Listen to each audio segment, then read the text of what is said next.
तो आज तमाम बड़ी खबरें और मुख्यमंत्री योगी आदित्यनाथ को एक बार सुनते हैं वो क्या कह रहे हैं।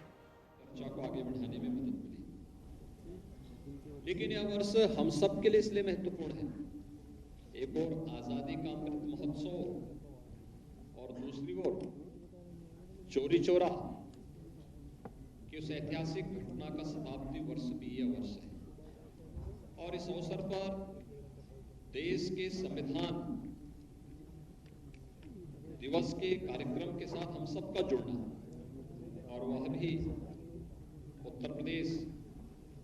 के एक महत्वपूर्ण स्तर पर शासन से जुड़े हुए, प्रशासन से जुड़े हुए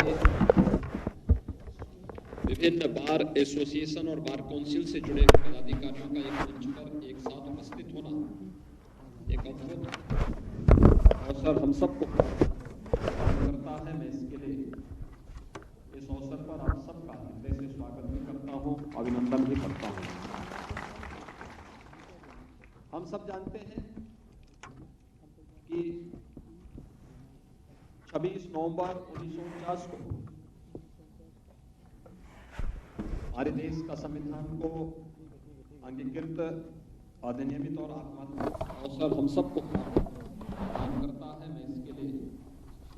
इस अवसर पर आप सबका हृदय से स्वागत भी करता हूं, अभिनंदन भी करता हूं।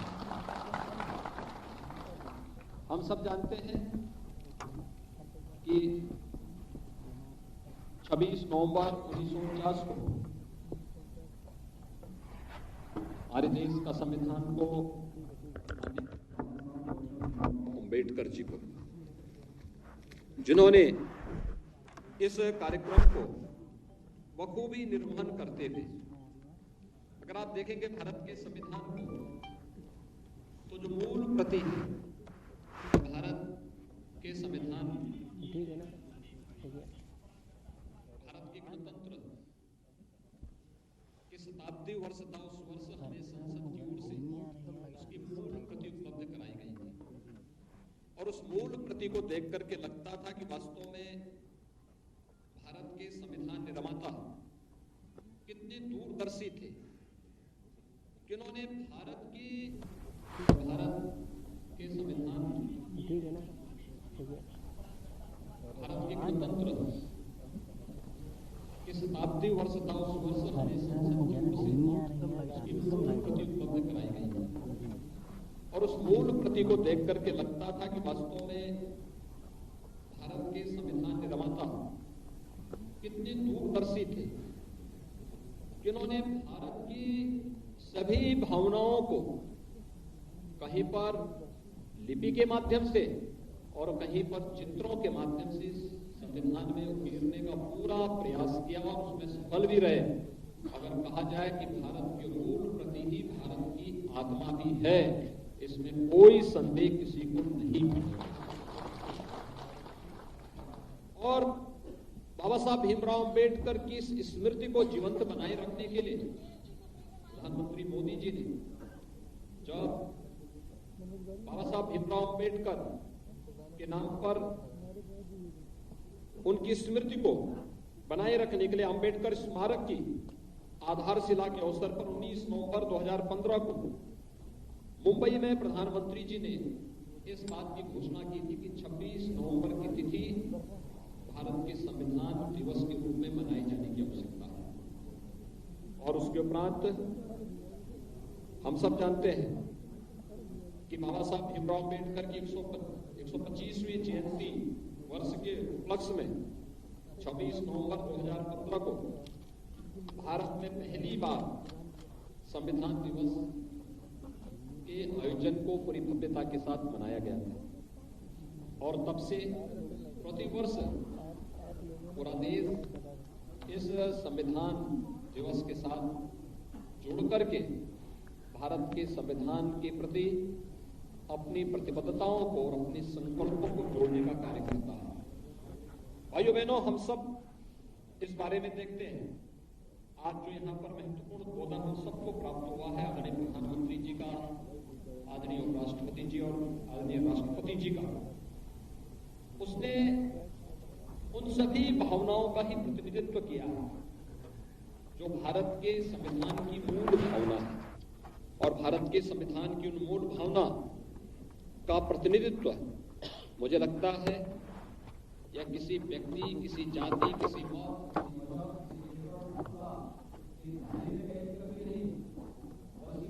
भारत के प्रत्येक नागरिक का महत्व बनना, क्योंकि भारत के संविधान का वास्तविक रक्षक अगर किसी को माना गया है तो अब भारत के नागरिक को माना गया है, भारत के नागरिकों को माना गया है, भारत की जनता को माना गया है। और इसलिए जनता के प्रति जवाबदेही ये भारत के संविधान के द्वारा इस बात के प्रति हम सबको आग्रही बनाया गया है। और इन्हीं सब भावनाओं का प्रतिनिधित्व आज के उद्बोधन के माध्यम से भी हम सबको प्राप्त हुआ है। और इसमें हम सबको, जिसमें हम सब इस बारे में देखते हैं कि कैसे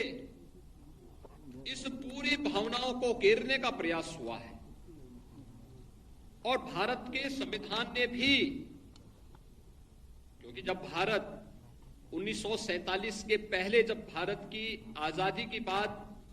एक निष्कर्ष की ओर पहुंच रही थी, तो इस देश के अंदर बहुओं के रूप में भी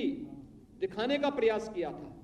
और उस समय उसके अनुरूप षड्यंत्र भी करने के प्रयास किए थे। अंग्रेज अपनी कुटिल चाल चल रहे थे, देश तोड़क ताकतें अपनी चालें चल रहे थे, लेकिन एक बड़ा तबका भारत का ऐसा था कि जो भारत को एक भारत के रूप में रखने के लिए पूरी दृढ़ प्रतिज्ञ भाव के साथ कार्य कर रहे थे। और सरदार वल्लभ भाई पटेल जब भारत स्वतंत्र भारत के प्रथम गृह मंत्री के रूप में उन्हें यह दायित्व दिया गया, तो उन्होंने देशी रियासतों को एक साथ जोड़ करके भारत को वर्तमान का जो स्वरूप दिया, ये हम सबके सामने है। कितनी कठिन और चुनौतीपूर्ण कार्य रहा होगा, लेकिन उस कठिन और चुनौतीपूर्ण कार्य को बड़ी ही सहजता के साथ, बड़ी सरलता के साथ, सबकी भावनाओं को समेटते हुए, न जातीय दंगा, न भाषाई विवाद और न ही किसी भी प्रकार के अन्य किसी भी भाव के साथ ऊपर उठ करके केवल भारत को भारत के रूप में स्थापित करने के उन भावों को आगे बढ़ाने का जो कार्य उस समय जिस दूरदर्शिता के साथ इन महापुरुषों ने किया था, वह आज भी भारत के प्रत्येक नागरिक के अंदर उन भावनाओं के प्रति सम्मान का भाव दिखना चाहिए। और इस दृष्टि से भारत का संविधान हम सबको इन सब भावनाओं के साथ जोड़ता है, जिसमें हर नागरिक की गरिमा, उसकी स्वतंत्रता, समानता और बंधुत्व के भाव को एक साथ जोड़ने के लिए निरंतर हमें प्रेरित करता है। हम सब जानते हैं कि भारत के संविधान के निर्माण के लिए जो पहली जो बैठक होती है, वह बैठक पहले अधिवेशन के रूप में 9 दिसंबर 1946 को संपन्न होती है। और उसके बाद जो अलग अलग समितियां गठित हुई हैं, उन समितियों के बाद बाबा साहब भीमराव अंबेडकर को प्रारूप समिति के अध्यक्ष बनाने के बाद भारत का वर्तमान संविधान एक स्वरूप लेता है। और मैं तो मानता हूं कि जैसे हम अपने घर में अपने पवित्र धार्मिक ग्रंथों को रखते हैं, भारत के मूल संविधान की उस मूल प्रति को भी हर भारतवासी को अपने घर में रख करके उसको उसी भाव, उसी सम्मान के भाव के साथ आगे बढ़ना चाहिए। क्योंकि जब हम अपने धार्मिक ग्रंथ को रखते हैं, वह हमारी आस्था का प्रतीक होता है, वह हमारी व्यक्तिगत उपासना विधि का प्रतीक होता है, वह हमें एक अंतःकरण की ऊर्जा देता है। लेकिन हम सबको इस बारे में नहीं भूलना चाहिए कि हर भारतवासी का अपने स्वयं के धर्म के साथ साथ इस राष्ट्र का भी एक धर्म है, और उस राष्ट्र धर्म को जोड़ने की प्रेरणा जिस संविधान से हमें प्राप्त होती है, उस संविधान के प्रति भी उस सम्मान का भाव हर भारतीय का दायित्व बनना चाहिए। और उस दायित्व को आगे बढ़ाने की दिशा में मुझे लगता है कि अब वह समय आ गया है कि जब भारत तेजी के साथ दुनिया की एक बड़ी ताकत के रूप में उभर रहा है, तो उतनी तेजी के साथ वे षड्यंत्र भी प्रारंभ होते हुए दिखाई देते हैं, जो भारत को एक भारत श्रेष्ठ भारत के रूप में आगे नहीं बढ़ने देना चाहते। और इस दिशा से हर एक भारतीय को के मन में इन भावनाओं को आगे बढ़ाने की आवश्यकता, उसको तेजी के साथ आगे बढ़ाने की आवश्यकता है। और ये मुझे लगता है कि भारत का संविधान दिवस के रूप में 26 नवंबर की तिथि को मनाया जाना उन भावनाओं का प्रतिनिधित्व करता है। इस दिशा में हम तेजी के साथ आगे बढ़ सकेंगे, इस विश्वास के साथ आज का यह संविधान दिवस के अवसर पर यहाँ पर आयोजन, यहाँ पर भी प्रदेश शासन के द्वारा भी यहाँ पर आयोजित किया गया है। मुझे प्रसन्नता है कि देश की स्वाधीनता और समाज को जागरूक करने के लिए आज जब भारत तेजी के साथ आगे बढ़ रहा है और अमृत महोत्सव के इस आयोजन के साथ, आजादी के अमृत महोत्सव वर्ष में चोरी चोरा की उस ऐतिहासिक घटना के शताब्दी वर्ष के इस आयोजन के साथ हम संविधान दिवस के इस कार्यक्रम के साथ जुड़ रहे हैं। मुझे प्रसन्नता है कि समाज के इस बहुत प्रतिष्ठित तबके के साथ आज प्रदेश सरकार यहाँ पर जुड़ रही है और खासतौर पर हमारे बार काउंसिल और बार एसोसिएशन के पदाधिकारियों के साथ इस कार्यक्रम को अपने प्रदेश के वरिष्ठ अधिवक्ताओं के साथ इस आयोजन को मनाया जाना और भी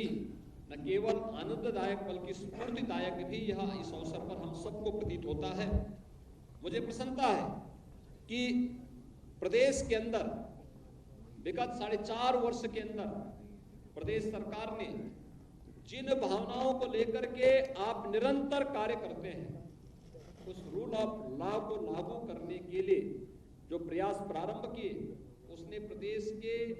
परसेप्शन को देश और दुनिया के अंदर बदला है। आज प्रदेश के अंदर एक आम जन के मन में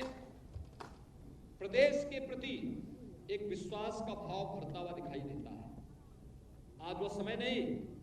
जब प्रदेश के किसी नौजवान को या प्रदेश के किसी नागरिक को देश के अंदर अपनी पहचान के लिए मोहताज होना पड़े। आज वो कहीं भी जाएगा देश में या दुनिया में, उसके प्रति एक सम्मान का भाव प्रत्येक नागरिक के मन में दिखेगा। आप देख सकते हैं कितना अंतर आ सकता है रूल ऑफ लॉ के कारण, जिसकी आपकी मूल शपथ है, जिसको लेकर के आप आजीवन लड़ते हैं, उस रूल ऑफ लॉ को जब शासन व्यवस्था पूरी ईमानदारी और प्रतिबद्धता के साथ लागू करती है तो उसका परिणाम कहां देखने को मिलता है, देश के अंदर भी दुनिया के अंदर भी। 2017 के पहले उत्तर प्रदेश का कोई नौजवान कहीं जाता था, उसको शक और संदेह की निगाहों से देखा जाता था। उत्तर प्रदेश के नागरिकों के बारे में लोगों की धारणाएं कुछ और थी। 2017 के पहले देश की धारणा उत्तर प्रदेश के अंदर भी क्या थी? उत्तर प्रदेश के बारे में लोगों की धारणा थी कि उत्तर प्रदेश देश के विकास का सबसे बड़ा बाधक है। एक बीमारू राज्य के रूप में उत्तर प्रदेश की भावना, उत्तर प्रदेश को जाना जाता था। लेकिन उत्तर प्रदेश ने इन सभी मिथकों को दूर करते हुए, इन धारणाओं को बदलते हुए आज उत्तर प्रदेश की कानून व्यवस्था देश के लिए एक नजीर बन रही है। जब पूरा देश विभिन्न प्रकार की कानून व्यवस्था की चुनौतियों से अलग अलग समय में जूझता है, तब उत्तर प्रदेश आनंद के साथ अपने पर्व और त्योहारों को पूरे उत्साह और उमंग के साथ मनाता हुआ दिखाई देता है। उत्तर प्रदेश आज निवेश की उन भारी संभावनाओं को लेकर के आए। लोगों के लिए आश्चर्य होता है जब दुनिया में कोई निवेश के लिए आता है देश में, और निवेश के लिए आने पर जब देश की 2 राज्यों को उसको चयन करना होता है, उनमें से उत्तर प्रदेश एक होता है, तो सबके लिए कौतूहल और आश्चर्य का विषय होता है कि उत्तर प्रदेश में आखिर एक ऐसा क्या हुआ है जो उत्तर प्रदेश देश के विकास में बाधक माना जाता था। उस उत्तर प्रदेश में आज देश की कल्याणकारी योजनाओं की 44 ऐसी योजनाएं हैं जिनमें 17 के पहले उत्तर प्रदेश किसी में 17वें स्थान पर, किसी में 25वें स्थान पर, किसी में 30वें स्थान पर, किसी में सबसे अंत में होता था। आज उन सभी 44 योजना में उत्तर प्रदेश नंबर 1 पर है। उत्तर प्रदेश आज विकास के कुछ नए प्रतिमान स्थापित कर रहा है और ये सभी उस दिशा में किए गए प्रयास के परिणाम है। उसमें आपने देखा होगा उत्तर प्रदेश में रूल ऑफ लॉ लागू करने के लिए प्रदेश ने किस रूप में प्रयास प्रारंभ किए। ये प्रदेश के अंदर चाहे वह पास्को कोर्ट की स्थापना महिला संबंधी अपराधों पर प्रभावी नियंत्रण करने के लिए किए गए प्रयास, न्यायालयों के आधुनिकीकरण की प्रक्रिया को आगे बढ़ाने में दिए जाने वाले योगदान हो, न्यायालय के इंफ्रास्ट्रक्चर को बढ़ाने में दिए जाने वाले योगदान का हो, या फिर उत्तर प्रदेश की प्रयागराज में एक नए नेशनल लॉ यूनिवर्सिटी की स्थापना के लिए अपनी स्वीकृति और सहमति देने के साथ साथ उसके शिलान्यास के कार्यक्रम को भी महामहिम राष्ट्रपति जी के कर कमलों से संपन्न करने के कार्यक्रम को आगे बढ़ाने का रहा हो, इन सभी कार्यक्रमों को आगे बढ़ाया, सफलतापूर्वक आगे बढ़ाया गया। बढ़ाने के साथ ही प्रदेश सरकार ने इस दौरान इस पूरे कार्यक्रम की जो नींव है, जो उसकी बैकबोन है, वह है हमारा अधिवक्ता। अधिवक्ता समुदाय के हितों के लिए भी निरंतर अपने स्तर पर प्रयास किए। आज उत्तर प्रदेश में भी आपने देखा होगा 19, 20, 21 3 दिवसीय यहां पर देश के डीजीज कॉन्फ्रेंस था, जिसमें 3 दिनों तक प्रधानमंत्री जी ने और गृह मंत्री जी ने उत्तर प्रदेश में डीजीज कॉन्फ्रेंस में पूरा समय देकर के देश के अंदर आंतरिक सुरक्षा और कानून व्यवस्था के मुद्दे पर विस्तृत चर्चा अलग अलग राज्यों से की। और उस दौरान सबसे ज्यादा सराहा गया था उत्तर प्रदेश के प्रेजेंटेशन को। उत्तर प्रदेश की पुलिस ने इस दौरान उत्तर प्रदेश के अलग अलग क्षेत्र में क्या क्या कार्य किए हैं, इसकी सबने सराहना की। उसकी हार्ड कॉपी लोग लेकर के गए। और कुछ राज्यों के डीजीपी तो ऐसे थे जिन्होंने अपना समय रोक करके यहां पर रुके, उसके बाद भी, और रुकने के बाद उन्होंने यहां पर कुछ चीजों को देखा। जैसे कुछ डीजीपी, तमिलनाडु के डीजीपी थे, उन्होंने कहा मिशन शक्ति का कार्यक्रम क्या है, हम इसको देखने के लिए जाना चाहते हैं। और लखनऊ के एक ग्रामीण क्षेत्र में जाकर के गए। मिशन शक्ति के अंतर्गत जो महिला हेल्प डेस्क बनाई गई थी, वहां जाकर के उन्होंने उस क्षेत्र को देखा। थाने में देखा महिला हेल्प डेस्क कैसे बनता है, इसको उन्होंने वहां पर देखा। कैसे प्रदेश के अंदर यहां पर कानून का राज स्थापित होता है, इन सब पर उन्होंने बहुत नजदीक से इसका अवलोकन किया। प्रोसिक्यूशन को कैसे आगे बढ़ाया जाना चाहिए, महिला संबंधी अपराध पर प्रभावी अंकुश लगाने के लिए क्या कदम उठाए गए हैं, इन सब को उन्होंने बहुत नजदीक से देखा भी, उसको महसूस भी किया। और फिर उन्होंने उन केंद्रों में जाकर के नजदीक से उसे